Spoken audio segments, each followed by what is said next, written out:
সুপ্রিয় দর্শক বন্ধুরা, বৈশাখ মাস চলাকালীন মঙ্গলবার মানি ব্যাগে রাখুন সামান্য এই একটি বস্তু, তাহলেই আপনারা রাতারাতি কোটিপতি হবেন।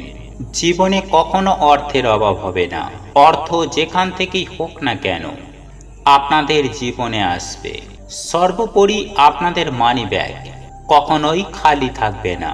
তাহলে আপনার জীবনে নতুন বছরে সুখ শান্তির পাশাপাশি টাকা পয়সার বন্যা বইবে।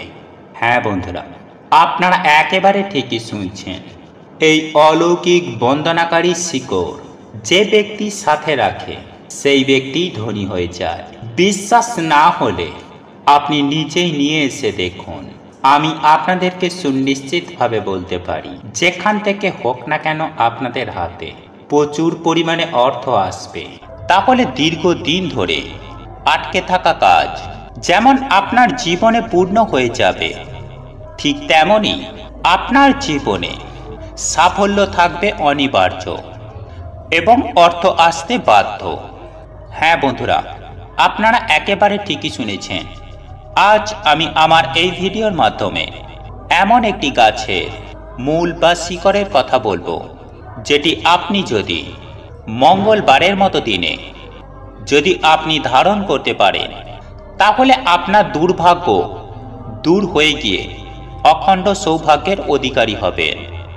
হ্যাঁ বন্ধুরা, যদি আপনার কোনো কাজে সফলতা না থাকে, যদি বারংবার বাধার মুখে সম্মুখীন হতে হয়, তাহলে এই গাছের মূল ধারণ করার ফলে আপনারা হনুমানজির আশীর্বাদে আপনারা সেই বাধা ও সংকট থেকে আপনারা মুক্তি পাবেন এবং আপনারই জীবনে সফলতা থাকবে।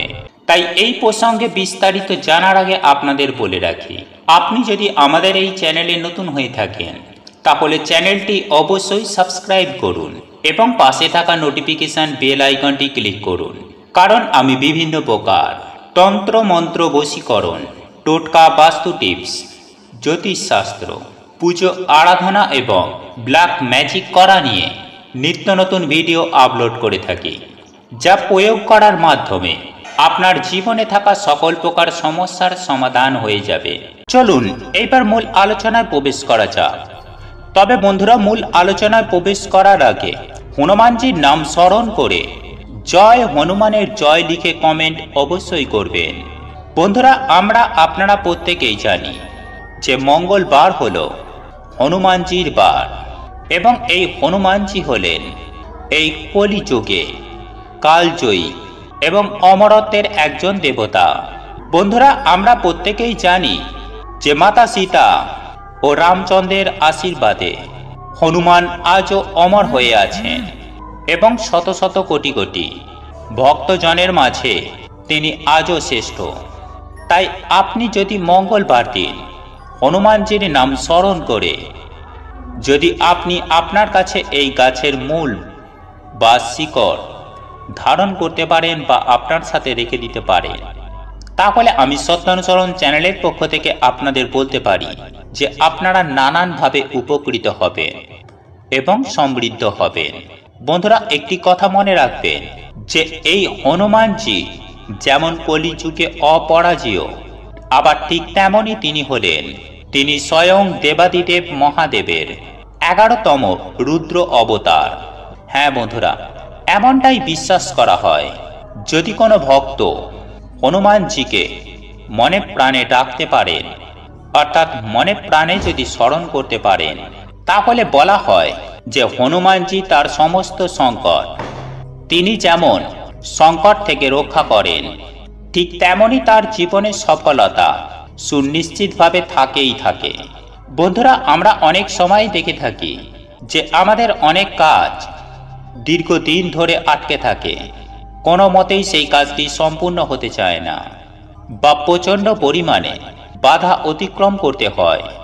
তাদের উদ্দেশ্যে আমি এমন একটি গাছের কথা বলবো, যে গাছের মূলটি আপনি সঠিক নিয়মে যে কোনো পুরুষ বা ধরুন মহিলারা যদি ধারণ করতে পারেন, তাহলে তার জীবনে সুনিশ্চিত সফলতা আসবেই আসবে। হ্যাঁ বন্ধুরা, হনুমানজির আশীর্বাদে তার জীবন ধন্য হয়ে যাবে। আর আমি সবার প্রথমেই বলি যে আপনাদের কোন গাছের মূল বা শিকড়টির কথা বলবো। বন্ধুরা, আপনারা নিশ্চয়ই শ্বেত অপরাজিতা গাছের নাম শুনেছেন। আর এই শ্বেত অপরাজিতা গাছের মূল আপনাকে ধারণ করতে হবে। আর শুধুমাত্র এই শ্বেত অপরাজিতা গাছের মূল ধারণ করলেই হবে না, আপনাদের কিন্তু সঠিক নিয়মে ধারণ করতে হবে। বন্ধুরা, আপনারা প্রত্যেকেই জানি যে সাধারণত দুই ধরনের অপরাজিতা ফুলের গাছ হয়ে থাকে। একটি হলো নীল অপরাজিতা ফুলের গাছ এবং অপরটি হলো শ্বেত অপরাজিতা ফুলের গাছ। এবং আপনারা এও জানেন যে মা দুর্গা এবং দেবাদিদেব মহাদেবের পছন্দের একটি অন্যতম ফুল হলো এই নীল অপরাজিতা। আর এই অপরাজিতা ফুল দেবাদিদেব মহাদেব পছন্দ করার কারণে এই ফুল হনুমানজিরও অত্যন্ত পছন্দের।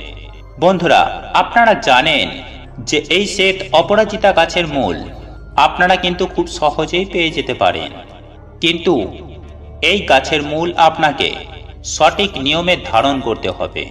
তাই আমি সবার প্রথমেই বলি আপনাকে কি করতে হবে। বন্ধুরা, আপনারা যে কোনো মঙ্গলবার দিন সকাল সকাল ঘুম থেকে উঠে স্নান পর্ব সেরে নিয়ে আপনাকে যে কাজটি করতে হবে সেটি হলো, আপনি আপনার বাড়ির মধ্যে যেভাবে নিত্যদিন পুজো আরাধনা করেন ঠিক সেভাবে পুজো আরাধনা হয়ে যাবার পর আপনি যে শুদ্ধ বস্ত্র পরিধান করে থাকবেন সেই শুদ্ধ বস্ত্র পরিধান করেই আপনাকে কিন্তু এই শ্বেত অপরাজিতা গাছের মূল সংগ্রহ করতে হবে। তবে সেক্ষেত্রে কতকগুলো বিষয় আপনাকে খেয়াল রাখতে হবে। আর তা হলো, আপনি এই শিকড় বা মূল সংগ্রহ করার সময় আপনি কারোর সাথে কোনোরূপ কথা বলবেন না। ঠিক তেমনই আপনি মনের মধ্যে কোনো রকম খারাপ চিন্তা বা দুশ্চিন্তা বা অস্থিরতা বা চঞ্চলতা আপনি আপনার মনের মধ্যে আনবেন না। আপনি এক মনে হৃদয়ের অন্তর থেকে বিশ্বাস করে আপনাকে এই কাজটি করতে হবে। এবং আপনি যে কারণে এই মূল বা শিকড় ধারণ করতে যাচ্ছেন আপনি মনে মনে চিন্তা করুন যে 3 দিন 3 রাতের মধ্যেই আপনার সেই কাজ সম্পূর্ণ হয়েছে। বন্ধুরা, একই সঙ্গে আপনাকে আরও একটি বিষয় মাথায় রাখতে হবে, আর তা হলো এই প্রক্রিয়াটি করার সময় আপনাকে যেন কেউ না স্পর্শ করে বা আপনি কাউকে কোনোরূপ স্পর্শ করবেন না। এই বিষয়টিও আপনারা অতি অবশ্যই খেয়াল রাখবেন। বন্ধুরা, আপনারা যখন শ্বেত অপরাজিতা গাছের গোড়ায় যাবেন তখন এক নিঃশ্বাসে অপরাজিতা গাছের মূল সংগ্রহ করবেন এবং আপনাকে নিতে হবে 1 গাঁট মাপের 2টো টুকরো এবং সেই 2টো মূল আপনি সোজা আপনার বাড়িতে নিয়ে চলে আসবেন। তারপর আপনার কাজ হলো সেটিকে ভালো করে গঙ্গা জলে ধৌত করে আপনি সাদা বা লাল শালু কাপড়ে মুড়ে আপনি হনুমানজির অথবা দেবাদিদেব মহাদেবের চরণে নিবেদন করবেন। তারপর আপনি হনুমানজির উদ্দেশ্যে পুজো আরাধনা করবেন এবং যদি আপনাদের পক্ষে সম্ভব হয় তাহলে হনুমান চালিসা পাঠ করতে কখনোই ভুলবেন না। আর যদি আপনার পক্ষে সেটা সম্ভব না হয় তাহলে আপনি 2 হাত জোড়ো করে এই মন্ত্রটি জপ করুন। আর এই মন্ত্রটি হলো জয় শ্রীরাম জয় হনুমান। হ্যাঁ বন্ধুরা, এই দুটি শব্দ আপনারা 108 বার বলতে থাকুন। তারপর 108 বার বলার পর ধূপ ধুনো প্রদীপ জ্বালিয়ে হনুমানজির আরতি করুন এবং সেই সঙ্গে লাড্ডু নিবেদন করুন। তারপর সন্ধ্যার পর বা সন্ধ্যা বেলায় বাড়িতে সন্ধ্যা দেওয়ার পর সেই লাল বা সাদা শালু কাপড়ের মধ্যে যে 2 টুকরো মূল রেখেছিলেন আপনারা সাদা সুতো দিয়ে সেই মূল দুটিকে বাঁধবেন। আর এই সাদা সুতো আপনাকে আগে থেকেই সংগ্রহ করে রাখতে হবে এবং ছেলেরা হলে ডান হাতে এবং মেয়েরা হলে বাম হাতে ধারণ করবেন। আর যদি আপনাদের হাতে বাঁধতে কোনো রকম অসুবিধা হয় তাহলে আপনারা আপনার সঙ্গে সর্বদা যে জিনিসটি রাখেন অর্থাৎ আপনার মানি ব্যাগে আপনারা সদা সর্বদাই তাতে রেখে দিন। এর ফলে আপনাদের যে আটকে থাকা কাজ সেই আটকে থাকা কাজ যেমন সম্পূর্ণ হবে ঠিক তেমনই আপনার সামনে যখনই চাই বিপদ বা বাধা আসুক না কেন, সেই বিপদ বা বাধা থেকে স্বয়ং হনুমানজি আপনাদের রক্ষা করবেন এবং প্রত্যেকটা জায়গায় প্রত্যেকটা মুহূর্তে সফলতা সুনিশ্চিতভাবেই আপনার জীবনে মিলবে। তাই নতুন মাস যাতে সুন্দর কাটে, হনুমানজির আশীর্বাদ যাতে আমাদের ওপরে থাকে, তাই প্রত্যেকের কিন্তু কালকের দিনে এই নিয়মগুলি মেনে হনুমানজির আশীর্বাদ গ্রহণ করা উচিত। কারণ যার ওপরে হনুমানজির আশীর্বাদ থাকে তার কেউ কোনোদিনও ক্ষতি করতে পারে না। কারণ হনুমানজি হলেন এই কলিযুগের কালজয়ী। তাই বন্ধুরা, নতুন বছরকে সুন্দর করতে, সকল বাধা বিঘ্নের নাশ করতে মঙ্গলবার আপনারা এইভাবে অবশ্যই পালন করুন। দেখবেন হনুমানজির আশীর্বাদও কি পায় আপনাদের নতুন মাস এবং নতুন বছর অর্থ সুখ শান্তিতে ভরিয়ে দিয়েছে। তাই অবশ্যই বন্ধুরা, আপনারা ভিডিওটি পুরো দেখুন। তাই চলুন এইবার আমরা জেনে নিই যে মহামঙ্গলবারে কোন কোন উপায়গুলি করবেন। নাম্বার 1, বন্ধুরা, এই মঙ্গলবার আপনারা সকাল সকাল ঘুম থেকে উঠে স্নান করে শুদ্ধ বস্ত্র পরিধান করে তুলসী গাছে জল নিবেদন অবশ্যই করবেন এবং তুলসী মায়ের কাছে প্রণাম করে তুলসী মন্ত্র উচ্চারণ করে 3টি তুলসী পাতা আপনারা সংগ্রহ করে নেবেন এবং প্রতিদিন আপনারা যেভাবে আপনাদের ঠাকুর ঘরে প্রতিদিন নিত্য সেবা করেন, ঠিক সেভাবেই আপনারা নিত্য পুজো করে সেই 3টি তুলসী পাতাকে প্রভু নারায়ণের পায়ে অর্পণ করে দেবেন এবং প্রভু শ্রী হরিকে প্রণাম করে পুনরায় ওই 3টি পাতাকে তুলে নেবেন এবং বজরংবলীর বুকে 3টি তুলসী পাতা রেখে দেবেন। বন্ধুরা, এখানে আরও একটি বিষয় আপনাদেরকে জানিয়ে রাখি যে আপনারা কিন্তু এই ক্রিয়াটি করার সময় অবশ্যই ধূপ এবং প্রদীপ প্রজ্বলিত করবেন এবং চেষ্টা করবেন একেবারে নিখুঁত অক্ষত তুলসী পাতা নিবেদন করার। কোনো রকম ছেঁড়া ফাটা পোকা খাওয়া তুলসী পাতা আপনারা ভুল করেও অর্পণ করবেন না। এবং সকালের পুজো আরাধনা শেষ করার পর সন্ধ্যার সময় আপনারা ধূপ দীপ সহযোগে আরতি করবেন এবং সন্ধ্যা আরতি করার পর ওই পাতাগুলি নিবেদন করার পর হনুমানজিকে ভক্তি ভরে প্রণাম করে ওনার বুক থেকে ওই 3টি তুলসী পাতাকে আপনারা কিন্তু সংগ্রহ করে নেবেন এবং সেটিকে আপনারা যেখানে টাকা পয়সা রাখেন, যেখানে আপনারা আপনাদের ইম্পর্টেন্ট ফাইলপত্র রাখেন বা কোনোরূপ পবিত্র স্থানে, সেখানে 2টি তুলসী পাতা আপনারা কিন্তু রেখে দেবেন এবং পড়ে থাকা অবশিষ্ট ওই 1টি তুলসী পাতা আপনারা কিন্তু খেয়ে নেবেন। এটি হলো আপনাদের প্রথম কাজ। এবং দ্বিতীয়ত, ওই 3টি তুলসী পাতার মধ্যে যে কোনো একটি তুলসী পাতা আপনারা কিন্তু আপনাদের নিজের মানিব্যাগে রেখে দেবেন।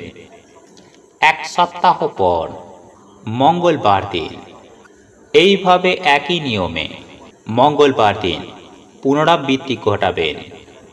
তবে মনে রাখবেন যে এই তুলসী পাতা শুকিয়ে গেলে মানিব্যাগ থেকে তা ফেলে দেবেন, অর্থাৎ শুকিয়ে যাওয়া তুলসী পাতাটি আপনারা আপনাদের মানিব্যাগ থেকে বার করে কোনো প্রবাহিত নদীতে ভাসিয়ে দেবেন এবং নতুন তুলসী পাতা দিয়ে এই ক্রিয়াটি করে আবার পুনরায় একটি তুলসী পাতা রেখে দেবেন। বন্ধুরা, যে কোনো মঙ্গলবার দিন এই উপায় বা ক্রিয়াটি একবার করে দেখুন। অতি অবশ্যই হনুমানজির কৃপায় আপনারা বিভিন্ন কাজে সফলতা পাবেন, জীবনে সুখ শান্তি লাভ করবেন, আর্থিক সমস্যা থেকে মুক্তি পাবেন এবং ছোটখাটো বিপদ আপদ থেকেও আপনারা সুনিশ্চিতভাবে রেহাই পাবেন। বন্ধুরা, এই উপায় বা ক্রিয়াটি করার জন্য আপনাদের একটি টাকাও খরচ করতে হবে না। শুধু মনে বিশ্বাস রেখে এই উপায় বা ক্রিয়াটি করবেন। ফলাফল আপনারা জীবনে অতি অবশ্যই পাবেন। তুলসী আমাদের ধর্মে সবচেয়ে পবিত্র বলে বিবেচিত হয়। কথিত আছে যে শুধুমাত্র তুলসীর পূজা করলেই আপনার সমস্ত সমস্যার সমাধান হতে পারে। কিন্তু রাতে ঘুমানোর সময় তুলসী পাতা বালিশের নিচে রাখলে তা আপনার জন্য খুবই উপকারী হবে। আসলে রাতে ঘুমানোর সময় বালিশের নিচে 3 থেকে 4টি তুলসী পাতা রাখলে ইতিবাচক শক্তির সঞ্চার হয়। শুধু তাই নয় বন্ধুরা, সকালে ঘুম থেকে ওঠার পর তুলসী পাতা খেলে নেতিবাচক শক্তি নিজে থেকেই চলে যাবে। এতে আপনার কোনো রোগ হবে না। তবে মনে রাখবেন, সন্ধ্যাবেলায় তুলসী পাতা তুলবেন না। এটা করলে আপনার জীবনে খারাপ সময় আসতে পারে। বন্ধুরা, হিন্দু ধর্মে সন্ধ্যায় তুলসী পাতা তোলা সবচেয়ে বড় অপরাধ, পাপ কাজ হিসাবে বিবেচিত হয়। তাই সকালে তুলসী পাতা ছিঁড়ে রাখুন এবং রাতে ঘুমানোর আগে বালিশের নিচে রাখুন। 2. ময়ূরের পালক। বন্ধুরা, ইতিবাচক শক্তি পেতে এবং সাফল্য পেতে আপনার বালিশের নিচে একটি ময়ূরের পালক রাখতে হবে। এর প্রভাব খুব উপকারী বলেই প্রমাণিত হয়। অনেকে তাদের বইয়ের ভেতরে ময়ূরের পালক রাখে, কিন্তু বালিশের নিচে রাখা আপনার জন্য খুবই সৌভাগ্যের। এছাড়াও ময়ূরের পালক রেখে ঘুমালে মানুষের কুণ্ডলিনীর সমস্ত দোষ ধীরে ধীরে নির্মূল হয়। একজন ব্যক্তির ভাগ্য সম্পূর্ণরূপে তার পক্ষে থাকে।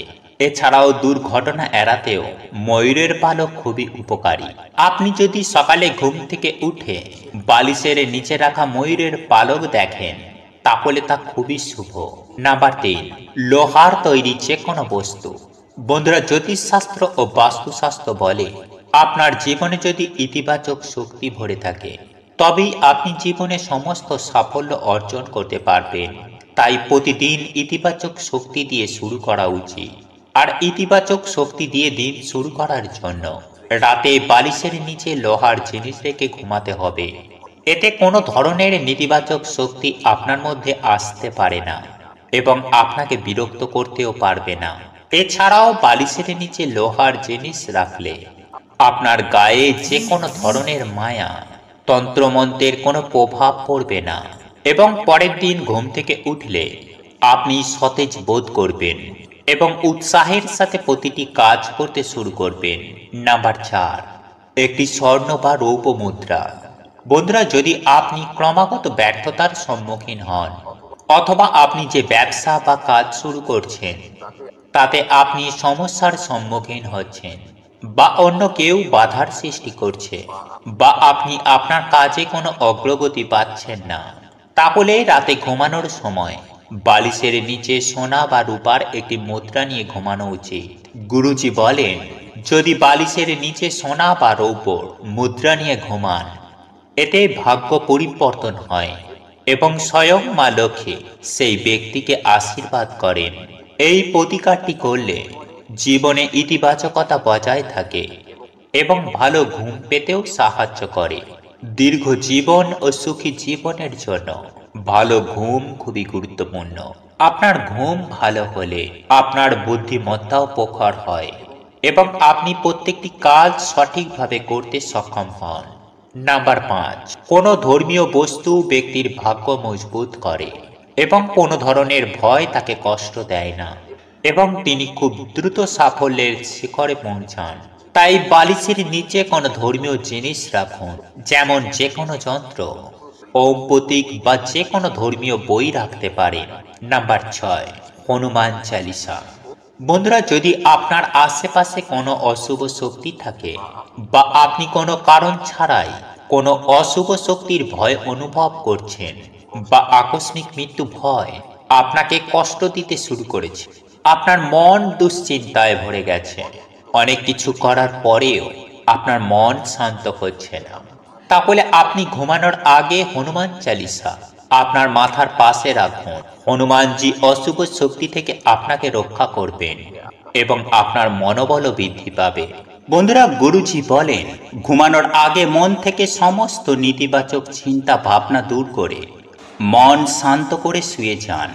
এরপর আপনার যা সমস্যা, আর্থিক সমস্যা, শারীরিক সমস্যা কিংবা সাংসারিক সমস্যা, অথবা আপনার কোনো ইচ্ছার কথা মন থেকে 11 বার ভগবানকে বলুন। 11 বার মনের ইচ্ছা বলার পর যেভাবে অনেক মানুষ ভগবানের নাম জপ করতে করতে ঘুমায়, আবার অনেকেই ভগবানের নাম জপ না করেই ঘুমিয়ে যায়, কিন্তু আপনাকে ভগবানের নাম জপ করতে হবে। এর ফলে আপনি আপনার জীবনে যে চমৎকার দেখতে পাবেন, তাতে আপনার জীবন বদলে যাবে। তো বন্ধুরা, আপনি প্রতিদিন এই উপায় অবশ্যই করবেন, নিশ্চিত ফল পাবেন। কেননা ভগবানের নাম জপ কখনো ব্যর্থ যায় না। বাকি আরজি আমাদের, মর্জি আপনার।